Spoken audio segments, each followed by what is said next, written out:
세월호 참사 66일째입니다. 차가운 바닷속에 12분이 가족의 곁으로 돌아올 수 있기를 간절하게 바랍니다. 박근혜 대통령이 총리 후보를 잘못 고른 것은 이번이 세 번째입니다. 두 번의 경우는 두 번 스스로가 사퇴를 했고, 이번은 두 번과는 경우가 다릅니다. 문창극 후보는 물러나지 않겠다고 하고 있습니다. 대통령의 버리기와 총리 후보의 버티기가 점입가경입니다. 총리가 있는 것도 아니고 없는 것도 아닌 이런 비정상적인 상황이 지속되는 것을 보는 국민들의 마음이 편할 리 없습니다. 박 대통령이 현재 선택할 수 있는 길은 명백합니다. 총리 후보가 끝까지 사퇴를 거부한다면 지명을 철회하고 국민께 사과하는 것입니다. 그리고 후임 총리 후보를 찾는 것입니다. 아울러 이번에 장관 후보로 지명된 분들도 책임 있게 국정 운영에 참여하기에는 매우 부족하거나 치명적인 결함을 갖고 있는 분들이 많이 있습니다.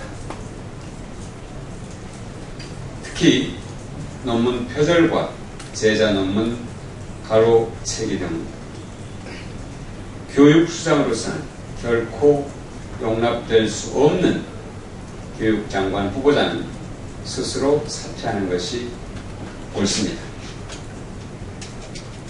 이와 함께 국정원장 내정자도 과거의 전력에 비춰볼 때 국정원의 개혁을 이끌기 어려운 인물이라는 것이 국민들의 판단입니다.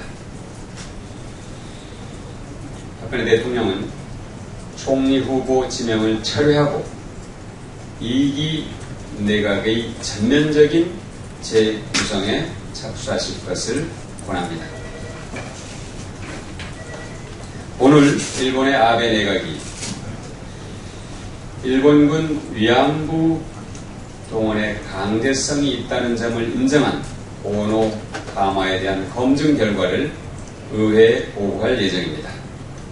어제 김한길, 안철수 두 공동대표는 서울 주재 일본 특파원들과 간담회를 가졌습니다. 이 자리에서 두 공동대표는 일본 정부가 고노 담화를 수정하거나 훼손한다면 한일 관계를 파국으로 몰아넣는 일이 될 것이라고 경고하고 일본 정부가 사려 깊게 행동해 줄 것을 촉구했습니다. 고노 담화는 1993년 고노 요헤이 관방장관이 일본군 위안부 동원에 강제성이 있었다는 점과 위안부 동원에 일본 군이 관련되어 있다는 점을 인정한 것으로 반인륜적 범죄 행위에 일본 군대가 관여했음을 일본 정부가 인정한 것으로 위안부 문제의 객관적 사실에 기초한 반성의 징표와 같은 것이라고 할 수 있습니다. 고노 담화를 수정하는 것은 무리라는 것을 일본 정부도 알고 있을 것으로 믿습니다.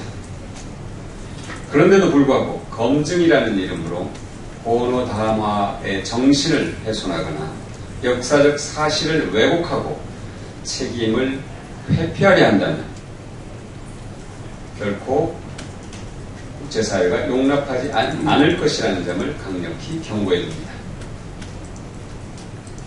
일본 정부가 고노 담화를 훼손하는 것은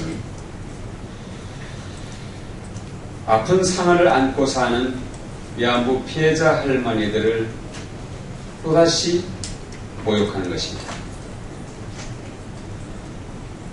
그리고 한일 관계의 발전을 바라는 두 나라 국민들의 희망을 배반하는 것입니다.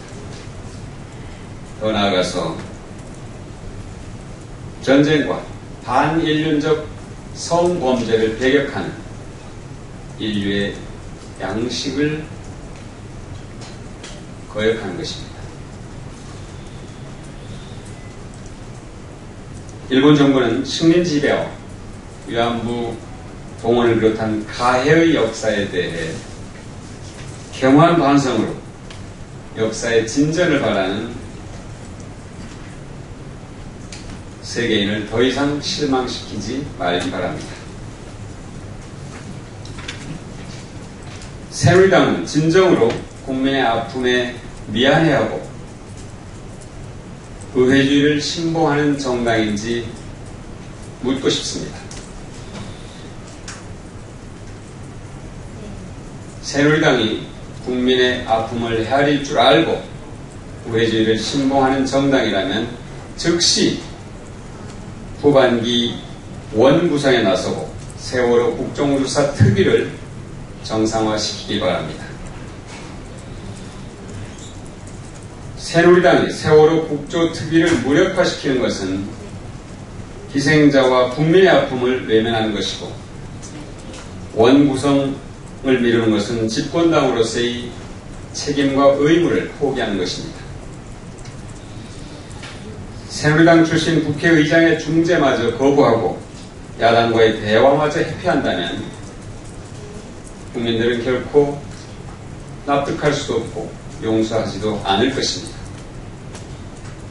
새누리당의 국회 정상화 거부는 집권당의 책무를 스스로 망각한 것이고 국정운영의 총체적 난맥을 심화시키는 것이고 국민의 참을성을 고갈시키는 것이라는 점을 알아두기 바랍니다. 국민은 언제까지 기다려주기만 하진 않습니다. 이상입니다.